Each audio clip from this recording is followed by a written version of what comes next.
G'day and welcome to Friday's edition of Kraken the Kryptic. Now, if you're thinking this puzzle on screen looks awful similar to yesterday's puzzle, you'd be right.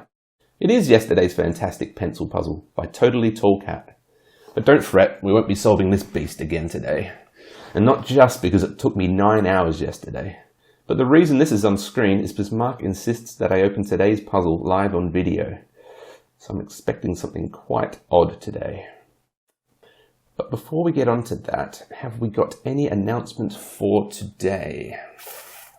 Yes, Alex, I believe it is your birthday today. Your friend Michelle wrote to us. I'd like to wish Alex a very happy birthday and It is not my birthday today. I didn't say Alexa. Okay, I'll Google how to turn that off so it doesn't. You can turn off the device by ripping out the power cord or by getting a glass of water and tipping it all over the device. Hey, seriously, how many of these devices do I have in this apartment? 3. There are 3 of us. I mean, I guess I did ask. I have to find where these devices are hiding. Sorry, where was I? Yes, Alex, happy birthday. I hope you have many slices of cake today, although I must insist they are chocolate cake. Anyway, without any further ado, I guess we have to get on to today's puzzle. Now, Mark says this one comes from, let's just open it up first, grab this link, copy that into my browser. All right, Subtle Advertisement by Sunnyjum. Weird name. Alright, well Mark says this comes recommended by my good mate Christopher, but he also warns that this puzzle is responsible for the new 6-star rating on Logic Masters Australia. I have a fear that this one might be monstrous. Anyway, let's have a look at these rules here. Cages, arrows, X sums. It all looks pretty standard for Sudoku pros like you and me. Alright, do have a go. The way to play is to click the link in the description below, but now I get to play. Let's get cracking. Let's get cracking.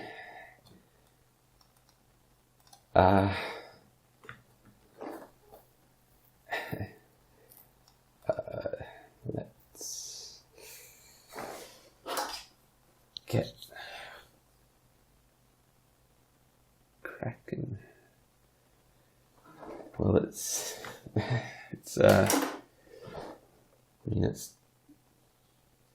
obvious what we've got to do to start. We just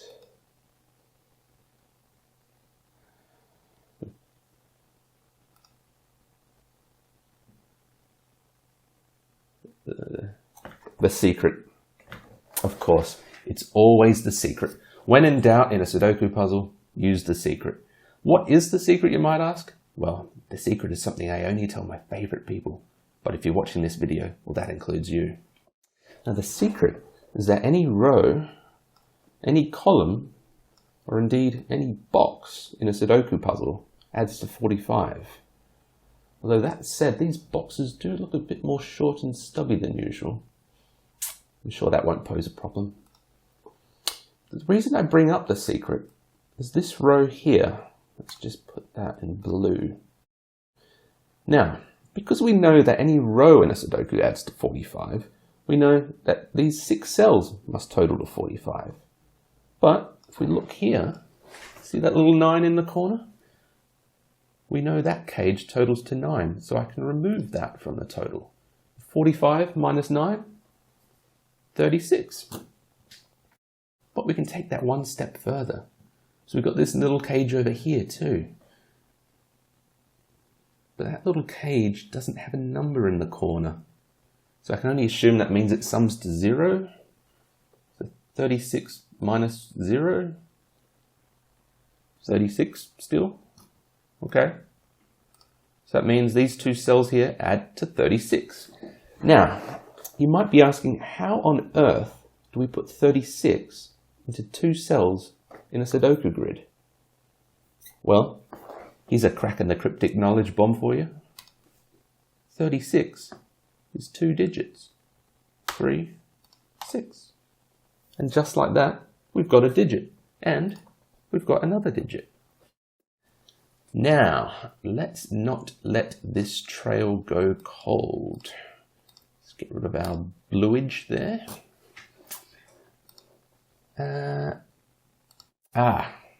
This here to me looks like a crop key dot. And if I'm not, sorry, I've had one too many gin and tonics with lunch today. If I'm not mistaken, a crop key dot means the digits on either side of it must be consecutive. Now, we've got a 6 here in the grid. So, what's consecutive with a 6? It's either a 5 or it's a 7. Now, a sip.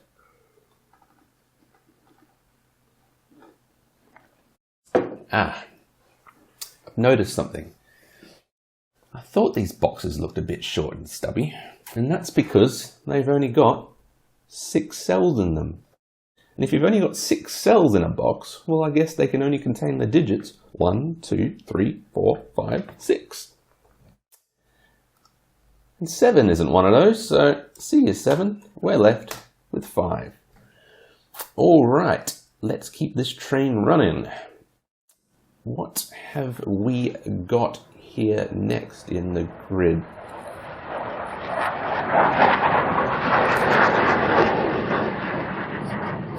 Sorry, it's just Maverick flying past.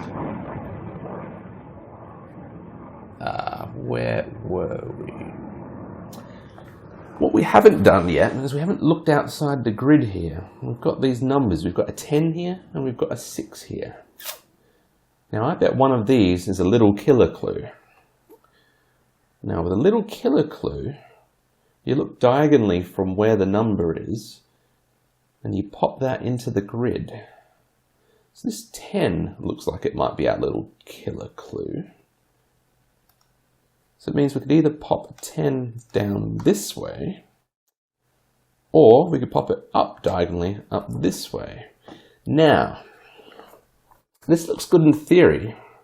There's one thing I know about Sudoku, and it's you can't have a 0 in the grid.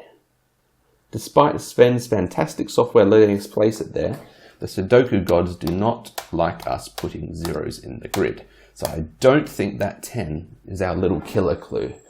But this 6, however, that looks suspect.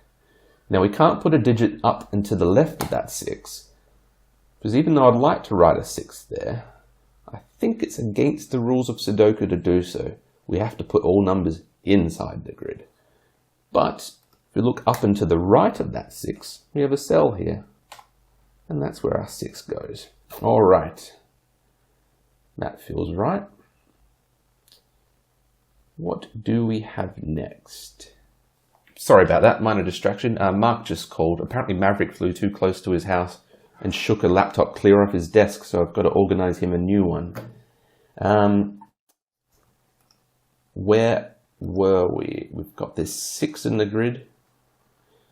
We haven't looked at these grey circles yet. I think that might be where we go next. Now, if I know my grey circles, that means the digit inside of them has to be unusual or odd. Now, you might be thinking the digit we consider to be odd is very subjective. I mean, personally, I find the number 8 to be quite weird. But no, we know which digit that this Sudoku grid finds peculiar. And I've got it selected right here. It's already told us. Number 5. And because number 5 is considered odd by this grid here, it must also be considered odd by this grid here. So how can the Sudoku's opinion change? That's a 5. I don't see anything wrong with that logic. But then what do we do next? This cage. Oh, that's beautiful. Sunnyjum, take a bow. Okay, I'm going to allege that this cell here contains a 4. Now, pause the video and see if you can figure out why you think that is. Welcome back. All right, did you get it? Now for this one, we're going to have to pop our glasses on. So it all comes down to this tiny little 1 and 2 up here. So small you might even miss them. Now why do I think that's important? Well, I know that you can't repeat a digit in a cage. And this cell here, well, it's already got a 3 and a 5 in the cage. And we've got a 6 down here. So what does that leave us? 1, 2, and 4. But that little 1 and 2 that we just saw in the top corner there, well, you can't repeat a digit in a cage. So, it's got to be a 4. This puzzle. Okay. Oh no, don't get stuck. Don't get stuck. Oh, we've got some given digits down here. I didn't even see this. 1, 2, 3, 4. Okay, they've been staring me in the face. All right, where to next? Ah, it's maths, isn't it? This little multiplication symbol here, I didn't even see it. All right, so we've got this decimal point here sitting between the 5 and the 4. So I guess we're looking for an equation here. 5.4 times by something equals 3 digits with another decimal point there. I don't believe this, but we're going to have to do Sudoku in a Sudoku puzzle. All right. This cell sees 1, doesn't see 2, sees 3, 4, 5, doesn't see 6. So this cell is either a 2 or a 6. Now, if that was 5.4 times 2, we would have 10.8 in this cell. Now, I think we've already been over this. You can't have 0 in a Sudoku. So it can't be 2. It's got to be a 6.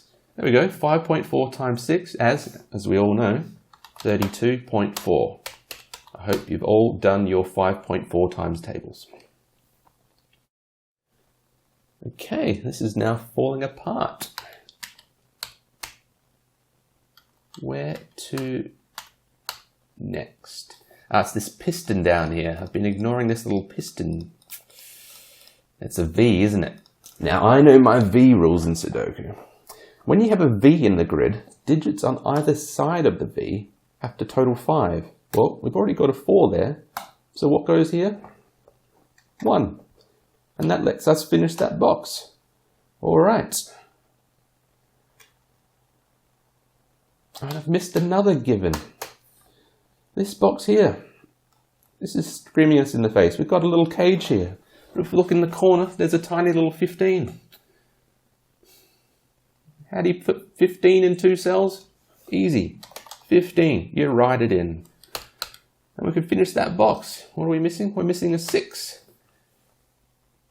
We can finish this row. We need a 2. This column, we need a 5. This box, a 4. And you've got it. This column here, a 1. And this box, a 2. All right. This is going to solve. This is going to solve. Although, now I'm not sure where to go next. We haven't used this arrow, have we? And it's pointing at this 2. And if I know my arrow logic, then this circle must be a 2, because the arrow is pointing at the 2. Now I've used this 6 down here outside the grid, but we haven't used this 10 yet. So that must be the X sum clue that the rules were talking about. But I can't be bothered looking up what an X sum actually is. And I can't remember what an X sum is. But it's got to be pretty self-explanatory. Well, we've got this X here in the grid. Let's just highlight that in yellow. So an x sum is 10. So it must just mean the sum of the digits in this x is 10. Makes sense.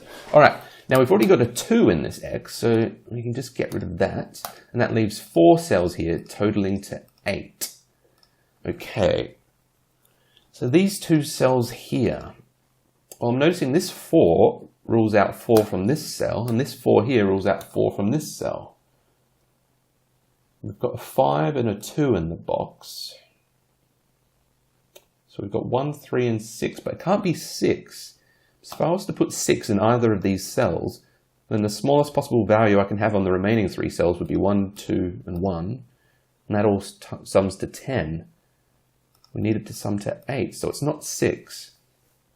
So we've got 1 and 3 in these 2 cells. And because 1 and 3 sum to 4, we know these 2 also need to sum to 4 to get to our total of 8. So that's another 1, 3 pair, which means we won't be getting a 3 in the corner. So no song today. Now, Pencil Mark would be beside himself with all this pencil marking we're doing today. Yes, but this 3 here, that disambiguates it. So we've got 1, 3, 1, 3. 1, 3. So let's get rid of all our colouring there. And now, surely it's got to fall apart. Yes, we've got 6 here. Complete the box with a 4.